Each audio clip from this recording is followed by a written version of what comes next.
Pa vaka befme doneli odluka na upravan odbor da se nosi v opomene, znači izvršni rešenja site stečajni работници koji ima, da se nosi vo vlada na Republiku Makedoniju i da se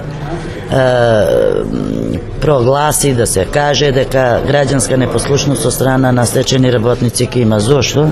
Зашто не смо во можност да плаќамо нешто, не ќемо или да терамо и на него. Не смо во можност да плаќамо.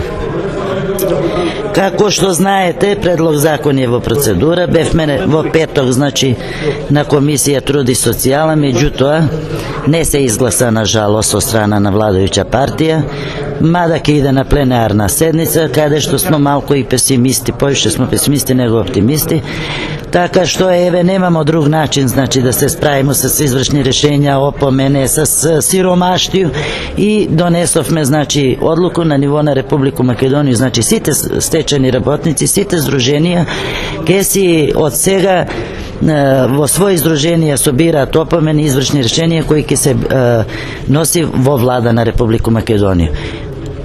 Предлог закон ќе се гласа то прво, значи, на пленарна седница, така што еве на господина премиера и на владу на Републику Македонија нека го изгласа закон да бидеме и ми колку толку нормални граѓани или на жалост ќе мора овако да се справи.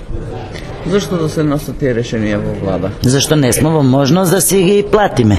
Не видимо друг начин, зашто утре ќе нам дојде извршител, ќе почне ствари да носи, ми ќе рипнемо, ќе се тепаме и што ќе направи? Вака нека биде запознаена влада во каква состојба, мада и знае, ама нека се увери да види во каква состојба со стечени работници. Добро, рекавте дека повеќе сте песимисти отколку оптимисти. Што ако законот не се изгласа? Шатори пред влада и тамо ќе останемо све додека не обештети. Зашто, еве да им кажем, 16 милиона евра, да оставимо све друго, значи, 16 милиона евра само за фасада. За зграду на владу се дава. За една фасада. 6 милиона евра ми бараме на годишниот ниво да се обештети стечени работници. Дали сме управо ми или влада на Републику Македонија, нека оцени јавност. Добре, фала. Толку, нели? Нешто друго имаш да ми кажеш? Па што да ти кажу? Да се чекамо, да видимо, да не предуцирамо, зашто ќе бидемо приморани и по куќе да идемо, значи, на пратеници, и по куќе ќе идемо и ќе вршимо од сега притисците и ќе вршимо протести и пред седишта на ВМРО и по градови пред ВМРО. Еве, например, Кочанско здружение веќе направи нешто таква. Така бараше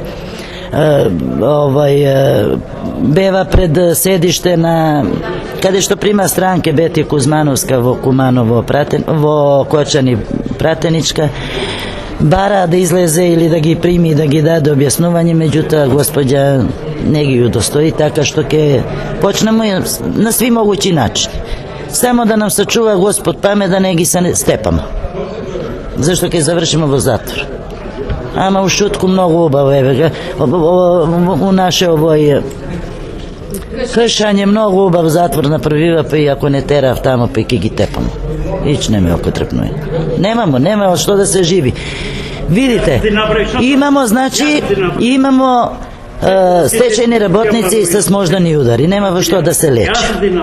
Еве га, мој муж, 3 месеца на боловање, немам лекарства да му купу, нема боловање да стигне, да се плати.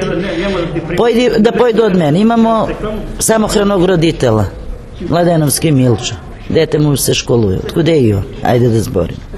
Значи, ми смо засегнати с такви проблеми што немамо за нешто најосновно, за леб и за лек. И барамо тој, не барамо не знам што. 6000 денара од државу за државу па да се даде.